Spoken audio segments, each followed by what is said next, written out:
নবদ্বীপের এই স্কুলকে বলা হয় রত্নগর্ভা স্কুল। নবদ্বীপের বকুলতলা উচ্চ বিদ্যালয়ের সার্ধ শতবর্ষ উদযাপনে আজ থেকে শুরু হলো প্রারম্ভিক পর্যায়ের বিভিন্ন অনুষ্ঠান। একে একে 150 বছর পার করে নবদ্বীপের মুখ উজ্জ্বল করে সারা দেশকে প্রতি বছর এক একটি রত্ন তুলে দিয়েছেন এই বকুলতলা উচ্চ বিদ্যালয়। তাই স্কুলকে বলা হয় এক কথায় রত্নগর্ভা। দেশ বিদেশের বহু জায়গায় এই স্কুলের প্রাক্তনীরা আজ সুপ্রতিষ্ঠিত, কেউ বিজ্ঞানী তো কেউ সুনামের সাথে ডাক্তার হয়ে মানুষের সেবায় নিয়োজিত। আর এই স্কুলেই আজ শুরু হলো সার্ধ শতবর্ষ উদযাপন অনুষ্ঠান।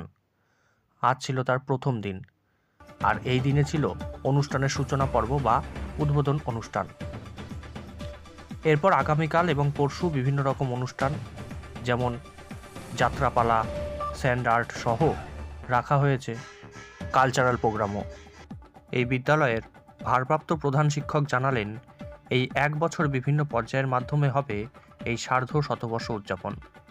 এই স্কুল থেকে পাশ করে বিভিন্ন দেশ বিদেশে প্রাক্তনীরা আজ সুপ্রতিষ্ঠিত, আর এই কারণেই এই বিদ্যালয়কে বলা হয় রত্নগর্ভা।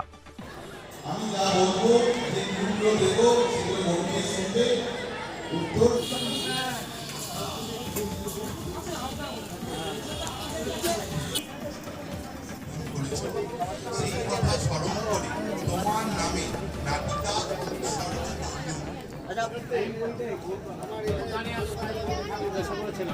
বলছি কি দুটো বই পাওয়া যায়। চলো দেখছি যে নাই দ্য কোন ক্যারেক্টার ইংরেজি সাহিত্যে আর দিয়ে শুরু, যার নামটা সবার প্রথমে মাথায় আছে সেই নামটাই যেই আমাদের আপাতত যেটা চলছে সেটা প্রারম্ভিক পর্যায়ের অনুষ্ঠান। প্রারম্ভিক পর্যায়ে থাকছে, আজকে উদ্বোধনী অনুষ্ঠান ছিল, আগামীকালও তার একটি পর্ব থাকছে। আজকে বিকেলের সেশনে থাকছে ইন্টার স্কুল কুইজ কম্পিটিশন। এছাড়াও 3 দিনব্যাপী শিশু কিশোর বইমেলা চলবে, আজকে তার উদ্বোধন। সন্ধ্যেবেলা নানা রকমের সাংস্কৃতিক অনুষ্ঠান থাকছে। বিদ্যালয়ের বর্তমান ছাত্ররা, বর্তমান শিক্ষক শিক্ষিকারা, প্রাক্তন ছাত্ররা এই কালচারাল অ্যাক্টিভিটিসে অংশগ্রহণ করছে।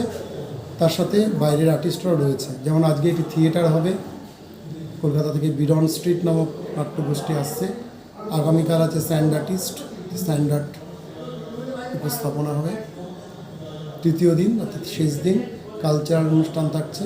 তাছাড়াও আগামী পরশু দিন অর্থাৎ প্রারম্ভিক পর্যায়ের শেষ দিন সকালে থাকছে একটা বর্ণাঢ্য শোভাযাত্রা বিদ্যালয়ের পক্ষ থেকে চলবে, কয়েকটি পর্যায়ে চলবে। যেমন এটা প্রারম্ভিক পর্যায়ে হলো, আগামী বছর ঠিক এই সময়ে চলবে এই সার্ধ শতবর্ষের অন্তিম পর্ব। তার মাঝে 3টি ফেজে আমাদের নানা রকমের পরিকল্পনা রয়েছে এই অনুষ্ঠানকে এগিয়ে নিয়ে যাওয়ার জন্য।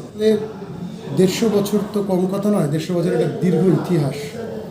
বকুলতলা স্কুল রত্নগর্ভা, দেশে বিদেশে এই বিদ্যালয়ের প্রাক্তনীরা সুপ্রতিষ্ঠিত। কিন্তু ছাত্রদের কাছে আমার এটাই বার্তা যে নিজেদেরকে প্রকৃত মানুষ গড়ে তুলতে হবে, এবং এই বিদ্যালয় যাতে আরও 200-500 বছর, তার যেন সহস্র বছরের এইরকমই গৌরবগাথা থাকে, সেটা তৈরি করতে পারে। প্রত্যেকটা সময়েরই যারা বর্তমান ছাত্র তারা যেন এই বিদ্যালয়কে এগিয়ে নিয়ে যাওয়ার জন্য, বিদ্যালয়ের যে সুমহান ঐতিহ্য তাকে ধরে রাখবার জন্য বদ্ধপরিকর হয়, এবং সার্ধ শতবর্ষের এই প্রারম্ভিক পর্যায়ে আমরা সেইভাবেই অঙ্গীকারবদ্ধ হচ্ছি। আপনারা যারা আসতে পেরেছেন তাদেরকে বিদ্যালয়ের পক্ষ থেকে স্বাগত জানাই। যারা কর্মব্যস্ততার জন্য আসতে পারেননি তারা এই বর্ষব্যাপী অনুষ্ঠানের যে কোনো সময়, আপনাদের সুবিধা মতো যে কোনো সময় অন্তত একবার আপনাদের শৈশব কৈশোরের যে তপবন, যে বিদ্যালয়ে আপনাদের শৈশব কেটেছে, সেখানে একবার অন্তত আসুন। বর্তমান ছাত্রদেরকে উৎসাহ দিন, তাদের অনুপ্রেরণা হয়ে উঠুন। আপনার নাম? দীপঙ্কর শাহ, প্রধান শিক্ষক, নবদ্বীপ বকুলতলা উচ্চ বিদ্যালয়।